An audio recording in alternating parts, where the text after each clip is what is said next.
I'm Ed Robinson, and this is Week in Review. In the wake of the United States' stunning, upset victory over the threatening and powerful third world nation of Iraq, President Bush's popularity rating has zoomed to an astonishing 90%, and some say it may go over 100% in the near future. Political analysts say that the nation hasn't been this jubilant since an atomic weapon was exploded over Hiroshima, Japan, killing thousands of civilians, perhaps the proudest moment in American history. And after coming off this crushing victory, the U.S. has scheduled matches with Cameroon, a neighborhood in Canada, and a possible rematch with Grenada. For months, thousands of Lynn, Swampscott, and Salem residents have been inconvenienced while a pipeline running down Humphrey Street has been laid to join the sewer systems of Swampscott and Lynn. We go now to a special live on-tape report from correspondent Dan Klein, who is just back from dodging Scud missiles in Tel Aviv. Dan? There it is.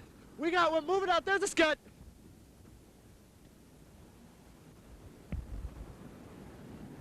Calm down. You're in Swampscott now. Just calm down and read your report.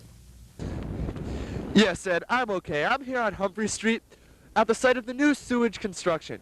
This is not just a long metal sewer pipe designed to bring waste and sludge from an affluent community to a less fortunate one. It's a big long pipe designed to increase community and well-being between the two towns. And as one passerby said, this is just a way for Swampscott to give more of the same stuff they've been giving us for the last 100 years. Others are hopeful that the towns will be able to share things other than human waste. Back to you, Ed. Dan, I'd like to engage you in a little planned, spontaneous dialogue to give the viewers a false sense that you can think on your feet and you really know what the hell you're talking about. Sure, Ed, go on. When will the construction be finished?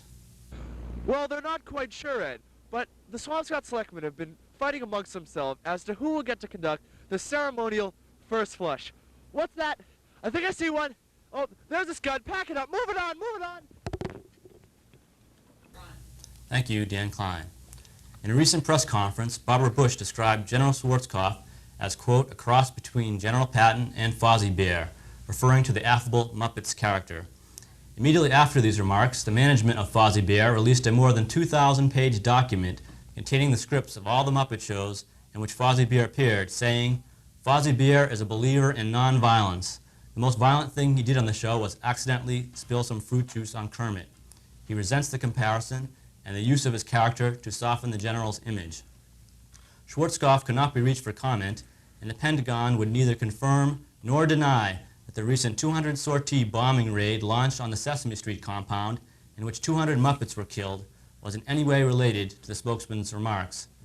And in a related news, Fozzie Bear is considering throwing his fur into the ring and running for the 1992 Democratic presidential nomination. Fozzie is holding his announcement until word is given from rumored candidate Smokey Bear. This just in, no one was murdered in Lynn today.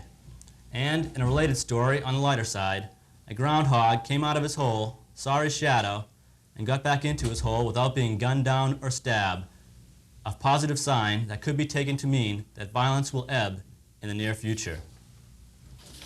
In yet another cost-cutting measure, the Weld administration unveiled a plan to slash the Bible by 15%. A Weld spokesperson said, "This is not a slash-and-burn measure, but a carefully thought-out strategy to trim the waste and repetitious passages from the Bible. In addition, there will be some changes, or modernizing, as the Weld administration put it. One example, where the Bible now has Christ saying, 'If thou wilt be perfect, go and sell that which thou hast and give to the poor,' the new Bible will read, 'If thou wilt be perfect, go and lower the capital gains tax.' The reason for the change? We think Christ must have been kidding when he talked about how the rich should help the poor.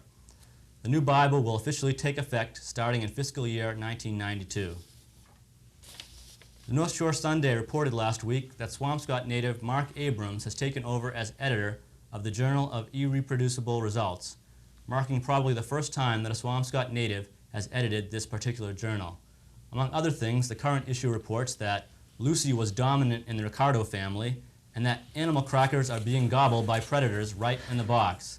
Also included in the current issue, a letter to the National Enquirer asking them to pass on articles they can't use because they are true.